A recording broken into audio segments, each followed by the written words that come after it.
നമുക്ക് ടൗൺഷിപ്പുമായി ബന്ധപ്പെട്ട് ഞാൻ സൂചിപ്പിച്ചു 178 വീടുകൾ പൂർത്തീകരിച്ചു. ബാക്കി വരുന്ന ഒക്ടോബറോടുകൂടി 150ഓളം പൂർത്തീകരിക്കാൻ കഴിയും. ഡിസംബറിന് മുമ്പായിട്ട് അവിടെ അനുബന്ധമായിട്ടുള്ള അംഗനവാടി ഉൾപ്പെടെയുള്ള കാര്യങ്ങൾ ആ പ്രോജക്റ്റിൻ്റെ ഭാഗമായിട്ടുണ്ട്. അതുൾപ്പെടെ നമുക്ക് ഡിസംബറിൽ നമുക്ക് പൂർത്തീകരിക്കാൻ കഴിയും എന്നാണ് വിശ്വസിക്കുന്നത്. ആ രീതിയിൽ അതിൻ്റെ പ്രവർത്തനങ്ങൾ മുന്നോട്ട് പോകുന്നുണ്ട്. പിന്നെ അവിടെ ബന്ധപ്പെട്ട ഈ പറഞ്ഞ ലിസ്റ്റുമായി ബന്ധപ്പെട്ട ഒരു ലിസ്റ്റ് നമ്മൾ നേരത്തെ ഗവൺമെൻറ് എടുത്തൊരു ലിസ്റ്റാണ് ഇപ്പോൾ കൈവശമുള്ളത്. ആ ലിസ്റ്റുമായി ബന്ധപ്പെട്ടാണ് ഇപ്പോൾ നമ്മൾ കാര്യങ്ങൾ മുന്നോട്ട് കൊണ്ടുപോകുന്നത്. ഏതെങ്കിലും രീതിയിൽ അർഹതപ്പെട്ടവർ മാറി നിൽക്കുന്നുണ്ട് അല്ലെങ്കിൽ കിട്ടാതെ പോയിട്ടുണ്ടെങ്കിൽ അവരുടെ കാര്യവും ഗവൺമെൻറ് പരിശോധിക്കും.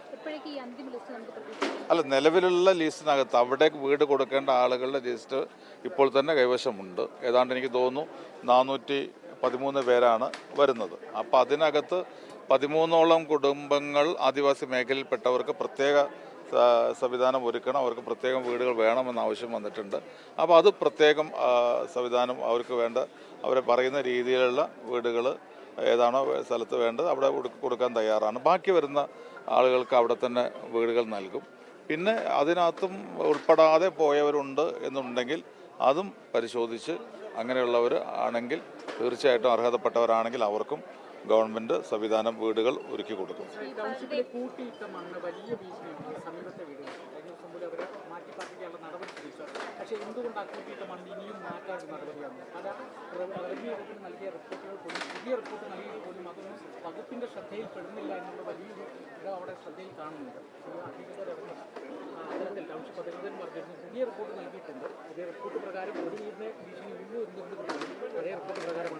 അതിനകത്ത് ഞങ്ങൾ ഈ ഒരു അഭിപ്രായം വന്നിരുന്നു. ആദ്യത്തെ മഴ പെയ്ത് കഴിഞ്ഞപ്പോൾ മണ്ണ് കൂട്ടിയിട്ട മണ്ണ് അത് നഗരസഭ കൽപ്പറ്റ ടൗണിലേക്ക് വരെ ഒഴുകി ഇറങ്ങാനുള്ള സാഹചര്യം കൂടുതലാണ്. വലിയ രീതിയിലുള്ള മണ്ണൊലിപ്പുണ്ടാകും, അത് പ്രയാസങ്ങൾ ഉണ്ടാക്കുമെന്ന് ശ്രദ്ധയിൽപ്പെട്ടിരുന്നു. അതുകൊണ്ട് തന്നെ 2 യോഗങ്ങൾ ഞങ്ങളുമായി ബന്ധപ്പെട്ട് എടുത്തു. ഞാനും ബഹുമാന്യനായ കൃഷി വകുപ്പ് മന്ത്രിയും അവിടെ പോയിരുന്നു. ബന്ധപ്പെട്ട ഉദ്യോഗസ്ഥർ അവിടെ ഉണ്ടായിരുന്നു. അപ്പോൾ നിലവിലുള്ള കുറേ മണ്ണ് നീക്കം ചെയ്യാനുള്ള നിർദ്ദേശം കൊടുത്തിട്ടുണ്ട്. പരമാവധി അപകട സാധ്യതയുള്ള സ്ഥലങ്ങളിൽ നിന്ന് മണ്ണ് നീക്കം ചെയ്തുകൊണ്ടിരിക്കുന്നുണ്ട്. അപ്പോൾ അത് മുന്നിൽ കണ്ടുകൊണ്ട് തന്നെ എങ്ങനെ നമുക്ക് കൂടുതൽ പ്രയാസമില്ലാതെ അതിനും അഭിമുഖീകരിക്കാവുന്ന സാഹചര്യം സൃഷ്ടിക്കുന്നുണ്ട്. നമുക്കത് വലിയ ബുദ്ധിമുട്ടില്ലാതെ മണ്ണ് അവിടെ നിന്ന് നീക്കം ചെയ്യാൻ കഴിയുന്ന പൂർണ്ണമായിട്ട് ഈ സീസണിൽ തന്നെ മണ്ണ് നീക്കം ചെയ്യാൻ കഴിയാത്ത സാഹചര്യമുണ്ട്. അപ്പോൾ അപകട സാധ്യതയുള്ള പ്രദേശത്ത് നിന്ന് മണ്ണ് നീക്കം ചെയ്യുന്ന നടപടി ഇപ്പോൾ ആരംഭിച്ചിട്ടുണ്ട്. ഏകോപനമില്ലായ്മയുടെ ഒരു പരാതിയൊന്നും എത്തിയിട്ടില്ല. ഇത് സ്വാഭാവികമായും മണ്ണ് ഒരു വലിയ കൺസ്ട്രക്ഷൻ നടക്കുകയാണ്, ഒരു പ്രോജക്റ്റ് നടക്കുകയാണ്. ആ പ്രോജക്റ്റിൽ നിന്ന് ലഭിക്കുന്ന മണ്ണ് കൂട്ടിയിട്ടത് ഇപ്പോൾ ഇവിടുത്തെ ഒരു പ്രത്യേക സാഹചര്യം, ഇവിടുത്തെ മണ്ണിൻ്റെ ഒരു പ്രത്യേക സാഹചര്യമുണ്ട്. വളരെ പെട്ടെന്ന് മഴ പെയ്തു കഴിഞ്ഞാൽ അത് പെട്ടെന്ന് അത് താഴോട്ട് ഒഴുകി ഒലിക്കുന്ന ഒരു സാഹചര്യമുണ്ട്. അപ്പോൾ അത് സാഹചര്യം ശ്രദ്ധപ്പെട്ടതിൻ്റെ അടിസ്ഥാനത്തിൽ അത് ബഹുമാനപ്പെട്ട കൃഷി വകുപ്പ് മന്ത്രി തന്നെ 1-2 തവണ മീറ്റിംഗ് എടുത്തു. അതിനുശേഷം ഞങ്ങൾ ഒരുമിച്ച് പോയി. ആ ഒരു നിർദ്ദേശം ഞങ്ങൾ നൽകാനുള്ള കാരണം അതാണ്. എന്തെങ്കിലും അപകടം ഇല്ലാതിരിക്കാനുള്ള എല്ലാ മുൻകരുതലും എടുക്കുന്നുണ്ട്.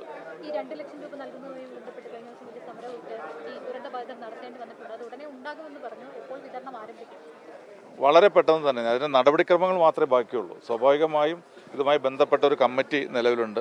ആ കമ്മിറ്റി കൂടിയിട്ടാണ് എത്ര കുടുംബങ്ങൾക്ക് എത്ര തുക എന്നുള്ളത് പാസ്സാക്കി കഴിഞ്ഞാൽ അത് ഉടൻ തന്നെ വിതരണം ചെയ്യും. അത്തരം കാര്യങ്ങളിലൊന്നും ഒരു വീഴ്ചയും ഉണ്ടാവില്ല. എല്ലാ കാര്യങ്ങളും ഇവിടെ നടക്കുന്ന ഓരോ കാര്യങ്ങളും ആവശ്യങ്ങളും ഒക്കെ തന്നെ അതത് സമയത്ത് ഇവിടെ ഇതിന് ചുമതലയുള്ള കൃഷി വകുപ്പ് മന്ത്രി ഗവൺമെൻറ്റിന് മറ്റു വകുപ്പുകളെ ഒക്കെ അറിയിക്കുന്നുണ്ട്. അതുകൊണ്ട് തന്നെയാണ് ഞങ്ങൾ നിരന്തരം ഇത്തരം കാര്യങ്ങൾ പരിശോധിച്ചുകൊണ്ടിരിക്കുന്നു. ഞാൻ ഇവിടെ സൂചിപ്പിച്ചല്ലോ, 2 ദിവസം മുമ്പാണ് അവസാനമായി യോഗം കൂടിയത്. അതിനകത്താണ് ഇത്തരം തീരുമാനങ്ങൾ എടുത്തത്. നമ്മുടെ കടകൾക്ക്, കച്ചവടക്കാർക്ക് ഒക്കെ കൊടുക്കാനുള്ള തീരുമാനം നമ്മൾ എടുത്തിട്ടുണ്ട്. അപ്പോൾ ഇതിനകത്ത് ഗവൺമെൻറ്റിന് ചെയ്യാൻ കഴിയുന്ന കാര്യങ്ങൾ പരമാവധി ഇതിനർഹരായ ആളുകൾക്ക് നൽകാനുള്ള ശ്രമം ഉണ്ടാവും. അത് വേഗത്തിൽ നൽകാനുള്ള ശ്രമം ഉണ്ടാവും. അതിനകത്ത് ഒരു വീഴ്ചയും ഉണ്ടാവില്ല. ഞാൻ പറഞ്ഞു ഒന്നാം ഘട്ട ലോണിൻ്റെ 6 കോടിയിലധികം ഇപ്പോൾ എഴുതി കഴിഞ്ഞു. അപ്പോൾ ഇനി നമുക്ക് ബാക്കി കൂടി പല രീതിയിലുള്ള ആവശ്യങ്ങൾ വരുന്നുണ്ട്. അത് ഏതൊക്കെ പരിശോധിച്ച് പരമാവധി ഗവൺമെൻറ് ചെയ്യാൻ കഴിയുന്ന കാര്യങ്ങൾ ലോൺ എഴുതി തള്ളുന്ന കാര്യങ്ങളിലും ഗവൺമെൻറ് ഭാഗത്തുനിന്നുണ്ടാവും. പറഞ്ഞല്ലോ, ടൗൺഷിപ്പിൻ്റെ കാര്യത്തിൽ നമുക്ക് സെപ്റ്റംബറോട് കൂടി തന്നെ ഏതാണ്ട് 150 വീടുകൾ കൂടി പൂർത്തീകരിക്കാൻ കഴിയും എന്നാണ് കണക്ക് കൂട്ടുന്നത്. ഡിസംബറോട് കൂടി മറ്റെല്ലാ കാര്യങ്ങളും അനുബന്ധമായ കാര്യങ്ങൾ തീരും. അത് ലഭ്യമായി കഴിഞ്ഞാൽ ഉടനെ ലിസ്റ്റുള്ളവർക്ക് വീട് കൊടുക്കുന്ന സാഹചര്യം ഉണ്ടാവും. ചൂരൽമലയിലെ റാട്ടപ്പാടി, അട്ടമല, അടവെട്ടിക്കുന്ന മേഖലകളിലേക്ക് തന്നെ 40ഓളം കുടുംബങ്ങൾ ലിസ്റ്റിൽ ഉൾപ്പെട്ടിട്ടില്ല, ഗുണഭോക്താക്കളായി പരിഗണിച്ചില്ല. ഞാൻ പറഞ്ഞല്ലോ, ഇപ്പോൾ നിലവിലുള്ള ലിസ്റ്റിനകത്ത് അർഹതപ്പെട്ടവർ വരാതെ പോയിട്ടുണ്ടെങ്കിൽ അവരെ കൂടി ഉൾപ്പെടുത്താനുള്ള നടപടി ഉണ്ടാവും. അർഹതപ്പെട്ട ആരെയും മാറ്റി നിർത്തില്ല. 2 വർഷമായി നിലവിലുള്ള പഴയ ഗവൺമെൻറ് സംസ്ഥാനത്തെ ഭരിച്ചുകൊണ്ടിരുന്നൊരു ഗവൺമെൻറ്, ആ ഗവൺമെൻറ് ഉണ്ടാക്കിയ ലിസ്റ്റാണ് ഇപ്പോൾ ഞങ്ങളെടുത്തുള്ളത്. ആ ലിസ്റ്റുമായി ബന്ധപ്പെട്ടാണ് മുന്നോട്ട് പോകുന്നത്. അർഹരായ ആളുകൾ ആ ലിസ്റ്റിൽ ഉൾപ്പെടാതെ പോയിട്ടുണ്ടെങ്കിൽ നിർബന്ധമായും അവർ ഉൾപ്പെടുത്തും. ഈ പുതിയ ഗവൺമെൻറ് വന്നിട്ട് 2 മാസമേ ആയിട്ടുള്ളൂ. ആ 2 മാസക്കാലത്തിനിടയ്ക്ക് ചെയ്യാൻ കഴിയുന്ന കാര്യങ്ങൾ പരമാവധി ചെയ്തിട്ടുണ്ട്. അതിനാവശ്യമായ നടപടികൾ ഗവൺമെൻറ് എടുത്തിട്ടുണ്ട്. ഞാൻ പറഞ്ഞല്ലോ, അതിനായിട്ട് എല്ലാ കാര്യങ്ങളെയും നടത്തുന്നതിന് വേണ്ടി, ഇവിടെ ബന്ധപ്പെട്ട കാര്യം നടത്തുന്നതിന് വേണ്ടി ഇവിടുത്തെ MLA കൂടിയായ കൃഷി വകുപ്പ് മന്ത്രിയെ മന്ത്രിസഭ തന്നെ ചുമതലപ്പെടുത്തിയിട്ടുണ്ട്. അപ്പോൾ അതിനകത്ത് അത്തരം കാര്യങ്ങളിലൊന്നും ഒരു വീഴ്ചയും വരില്ല.